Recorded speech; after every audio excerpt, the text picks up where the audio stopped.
Exam fun day with राज में आप सभी का स्वागत है। आज हम जीएस ट्रिक्स की तृतीय श्रृंखला में समाधि स्थलों के बारे में जानने का प्रयास करेंगे। तो आइए चलते हैं। पहला है राजघाट, महात्मा गांधी जी के समाधि स्थल का नाम है। तो इसे कैसे याद करेंगे कि महात्मा गांधी जी का राज पूरे देश में है। महात्मा गांधी का राज पूरे देश में है क्योंकि वो राष्ट्रपिता हैं। दूसरा है शांतिवन, जब हम जवाहरलाल नेहरू जी की समाधि स्थल का नाम है। इसे कैसे याद करेंगे कि जब हम बाहर जाकर लाल और हरे वन देखते हैं तो हमें शांति मिलती है। जब हम बाहर जाकर लाल और हरे वन देखते हैं तो हमें शांति मिलती है। शक्ति स्थल का इंदिरा गांधी है। सभी को पता है कि इंदिरा गांधी जी को सबसे शक्तिशाली पीएम माना जाता है क्योंकि उन्होंने बहुत ही कड़े फैसले लिए। तो इससे हो जाएगा शक्तिशाली प्रधानमंत्री कौन है? इंदिरा गांधी। तो शक्ति स्थल से इंदिरा गांधी।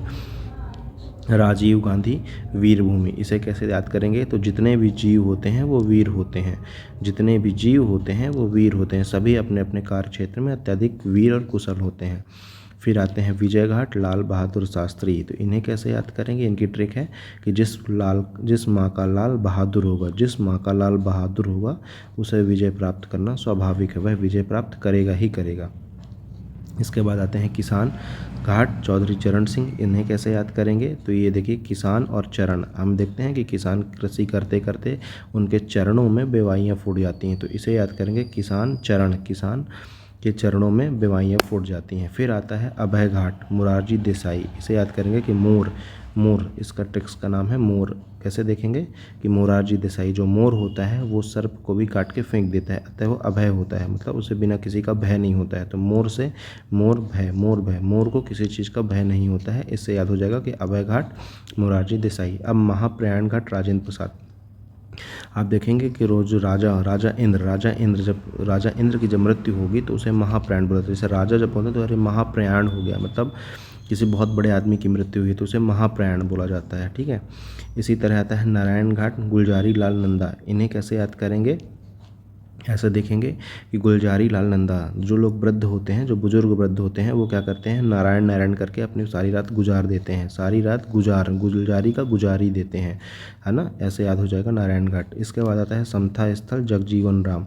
हमारे जितने भी महापुरुष हैं उन्होंने जगजीवन में सभी लोगों के बीच समता लाने का प्रयास किया है। मतलब जितने भी महापुरुष हैं उन्होंने जीवन में समता लाने का प्रयास किया है कि किसी के साथ धर्म, जाति, लिंग का भेदभाव ना हो, जग जीवन में समता स्थापित रहे। एकता स्थल के ज्ञानी जैल सिंह हैं। इन्हें कैसे याद करेंगे कि बालों में एकता के लिए सभी लोग जेल का यूज करते हैं। क्या करते हैं कि हमारी स्टाइल ना बिगड़े, इसलिए क्या करते हैं? बालों में एकता के लिए जेल का प्रयोग करते हैं। इसके बाद आते हैं चैत्रा भूमि।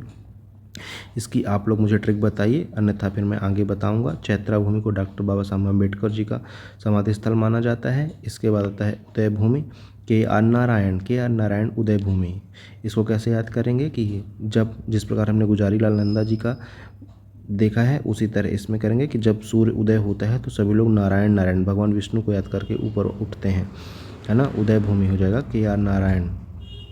इसके बाद आता है कर्म भूमि, शंकर जी की दयालुता। भगवान शंकर की दयालुता को प्राप्त करने के लिए सभी को जीवन में कर्म करना पड़ेगा, तभी शंकर भगवान की दयालुता को प्राप्त कर सकेंगे। इस तरह समाधि स्थल समाप्त होते हैं। उम्मीद है आप इन्हें प्रश्नों को एग्जाम में अच्छे से हल करके अच्छे नंबर पाएंगे।